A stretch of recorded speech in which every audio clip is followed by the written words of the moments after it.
Dear student, आज का ये हमारा बीएससी फोर्थ सेमेस्टर फिजिक्स का लेक्चर नंबर 2 है। और इससे प्रीवियस लेक्चर के अंदर हमने देखा था फ्रेम ऑफ रेफरेंस एंड उसके टाइप। जैसा कि आप सभी प्यारे बच्चे जानते हैं, फ्रेम ऑफ रेफरेंस हमने क्या बताया था। हमने बताया था कि the set of coordinates axis by help of which the position of any particle can be determined. Frame of reference basically set है उन सभी कोऑर्डिनेट एक्सिस का जिसकी मदद से या जिसकी सहायता से हम किसी भी पार्टिकल की पोजीशन को डिटरमाइन कर सकते हैं। हमने पढ़ा था कि ये दो प्रकार का होता है। फ्रेम ऑफ रेफरेंस के मेनली टू टाइप्स होते हैं, एक इनर्शियल और एक नॉन इनर्शियल। उसी का आगे का जो टॉपिक है एक छोटा सा है, ये एग्जाम की दृष्टि से तो ज़्यादा इम्पोर्टेंट नहीं है, बट एग्जामिनर पूछ लेता है कभी कभी। और आप ये पता भी होना चाहिए आपको, जैसे आप एक बीएससी के स्टूडेंट आप समझे जाते हो भी आप बीएससी के स्टूडेंट, तो आपसे अपेक्षा भी की जाती है एग्जामिनर की कि ये तो एक बेसिक क्वेश्चन बनता है। ठीक है, वैसे एग्जामिनर वाइवा वगैरह अगर आपका कॉलेज में होता ही होगा बेसिकली, तो वहाँ पर इस टाइप के क्वेश्चन अक्सर पूछ लिए जाते हैं। तो हम देखते हैं कि अर्थ, हमारा जो अर्थ होती है पृथ्वी, वो एक इनर्शियल फ्रेम ऑफ रेफरेंस होती है कि नॉन इनर्शियल होती है।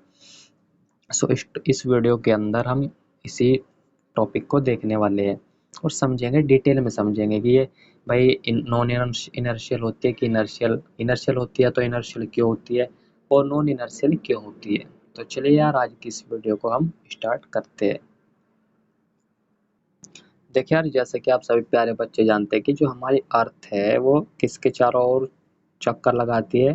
वो सन के चारों ओर, सन यानी का सूर्य के चारों ओर दीर्घवृत्ताकार कक्षा में परिक्रमा करती है। यानी का जो अर्थ है वो दो तरह की गति करती है, एक तो सूर्य के चारों ओर परिक्रमा यानी का परिक्रमण गति, और एक करती है वो अपने ही अक्ष पर घूमती रहती है लट्टू नुमा। जैसे लट्टू होता है ना, लट्टू घूमता रहता है अपने ही चारों ओर, मतलब ऐसे घूमता रहता है। ठीक है ना, तो उसको हम बोलते हैं रोटेशनल मोशन यानी का घूर्णन गति। सो पृथ्वी दो तरह की गति करती है, एक घूर्णन गति और एक परिक्रमण गति। परिक्रमण गति जो करती है वो सूर्य के चारों ओर करती है, और वो उसको एक चक्कर पूरा करने में लगभग 1 वर्ष यानी का 365 दिन 6 घंटे का समय लेती है। जबकि अपनी अक्ष या अपनी धुरी पर एक चक्कर पूरा करने में वो एक दिन का समय लेती है यानी का 24 आवर्स। अब देखो दोस्तों, जैसे हमने पढ़ा था कि भाई एक हमारा इनर्शियल फ्रेम ऑफ रेफरेंस होता है और एक हमारा होता है इनर्शियल और एक होता है नॉन इनर्शियल। ठीक है, नॉन इनर्शियल और इनर्शियल क्या होता है, जैसे हमने पढ़ा था कि दोस्तों non inertial frame of reference में क्या होता था, इसमें होता था एक्सेलरेटेड फ्रेम ऑफ रेफरेंस होता था। ठीक है, इसमें अनएक्सेलरेटेड होता था। ठीक है ना, तो जब ये जो अर्थ है ये मूव करती है यानी का दो तरह की गति करती है, और घूर्णन गति हम जानते हैं कि घूर्णन गति करेगी तो इसके अंदर एक्सेलरेशन भी होगा, और इसके परिक्रमण गति के कारण भी इसके अंदर एक्सेलरेशन होता है। सो इस हिसाब से देखा जाए तो अर्थ क्या हुआ, एक non inertial frame of reference हुआ। कैसा हुआ, नॉन इनर्शियल। ठीक है, अर्थ हमारा कैसा हुआ, non inertial frame of reference. लेकिन एक और बात यहाँ पर मैं आपको बता दूं, इसकी घूर्णी गति और इसकी परिक्रमण गति के कारण जो भी इसका एक्सेलरेशन होता है ए, वो बहुत ही स्मॉल होता है, बहुत कम होता है, और उसको हम नेग्लिजिबल मान सकते हैं। ठीक है ना, तो इसलिए हम अर्थ को एक inertial frame of reference consider कर कर चलते हैं। ठीक है ना, इसको हम पृथ्वी को as a inertial frame of reference consider करते हैं। एक्चुअल में, वास्तविकता में या वास्तव में जो पृथ्वी है वो एक नॉन इनर्शियल यानी का अजड़त्वीय फ्रेम ऑफ रेफरेंस है। ठीक है सर, जैसे मैंने लिखा भी है कि in fact earth is not inertial reference frame. कह रहा है कि अर्थ जो है वो इनर्शियल फ्रेम ऑफ रेफरेंस नहीं है, बिकॉज इट इज एक्सेलरेटेड। क्यों, क्योंकि यह एक्सेलरेटेड है, किसके कारण है, to its rotation about its axis and revolution about the sun. ये इनर्शियल फ्रेम ऑफ रेफरेंस नहीं है क्योंकि ये एक्सेलरेटेड है ड्यू टू इसकी रोटेशन और its axis rotation about its axis and revolution about the sun। ठीक है ना, ये एक्सेलरेटेड है इसीलिए ये आपका इनर्शियल रेफरेंस फ्रेम तो नहीं है। The centripetal acceleration due to earth's rotation, यानी का अर्थ जो घूर्णन गति करती है या रोटेशन मोशन करती है उसके कारण इसका सेंट्रीपिटल एक्सेलरेशन क्या होगा वो हम फाइंड आउट करते हैं इस फॉर्मूले से, यानी का A equal to R E omega square. R E क्या है यहाँ पर स्टूडेंट्स आर ई अर्थ की रेडियस है, ठीक है। और ओमेगा क्या है यहाँ पर, ओमेगा है एंगुलर वेलोसिटी ऑफ रोटेशन, यानी का अर्थ यानी का पृथ्वी की एंगुलर वेलोसिटी यानी का कोणीय वेग, ठीक है दोस्तों। वही मैंने यहाँ पर लिखा है कि अब चलिए यहाँ से हम इसके एक्सेलरेशन की वैल्यू फाइंड आउट करते हैं, वो कितनी है। जैसे मैंने अभी आपको बताया था कि वो बहुत ही सूक्ष्म, लगभग नेग्लिजिबल हम उसको मानते हैं। सो इसको हम एक inertial frame of reference consider करते हैं। चलिए इसको फाइंड आउट करके देखते हैं। आप इसको वैसे याद भी कर सकते हैं, ठीक है, सिंपल है। ओमेगा की वैल्यू जैसे सबको पता है कि भाई 2π/t होता है।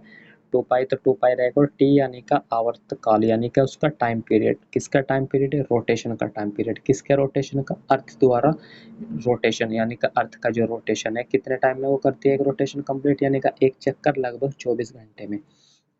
24 घंटे को मिनट में बदलने के लिए 60 से मल्टीप्लाई किया, मैं फिर उसको सेकंड में बदलने के लिए 60 से एक और बार मल्टीप्लाई किया, ठीक है।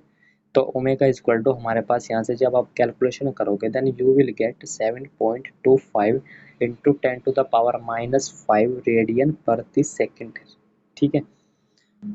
और अर्थ की रेडियस क्या होती है, अर्थ की रेडियस होती है 6400 किलोमीटर। 6400 किलोमीटर ये हम लेते हैं, यूज़ करते हैं। सो इसको अगर मैं मीटर में कन्वर्ट करूँगा then I will get R E equal to 6.4 into 10⁻6 metre.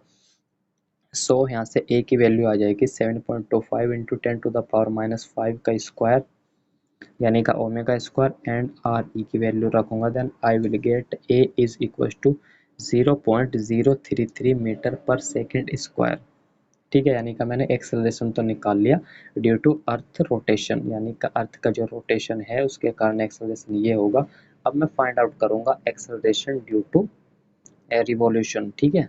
Now students the centripetal acceleration of earth due to its revolution क्या होगा हमारे पास, वो हो जाएगा a equal to omega square into r. Omega सबको पता है क्या है, अभी मैंने आपको भी बताया था, एंगुलर वेलोसिटी ऑफ रिवॉल्यूशन।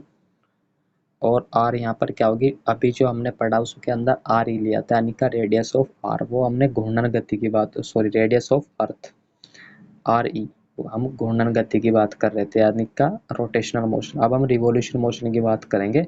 और आर हमारे पास यहाँ पर डिस्टेंस होगी, डिस्टेंस किस की distance, distance between earth and sun, ठीक है दोस्तों। तो ओमेगा की वैल्यू सेम हमारे पास होती है 2π/t। टी क्या है, टी टाइम पीरियड यानी का आवर्तकाल है। तो 2π एज इट इज रहेगा, और लेकिन टाइम पीरियड उसमें हमने 24 आवर्स लिया था, उसको सेकंड में कन्वर्ट किया था। लेकिन इसमें क्या हम लेंगे, इसमें 1 ईयर यानी का लगभग 1 वर्ष का समय लगता है अर्थ को सन के चारों ओर एक परिक्रमण पूरा करने में, ठीक है। So T equal to 1 year हो जाएगा। इस कैलकुलस के अकॉर्डिंग अगर मैं कैलकुलेट करता हूँ then I will get omega is equal to 2π/365 into 24 into 60 यानी का ओमेगा की वैल्यू हमारे पास आ जाएगी 2 इंटू 10⁻⁻7 रेडियन पर सेकेंड।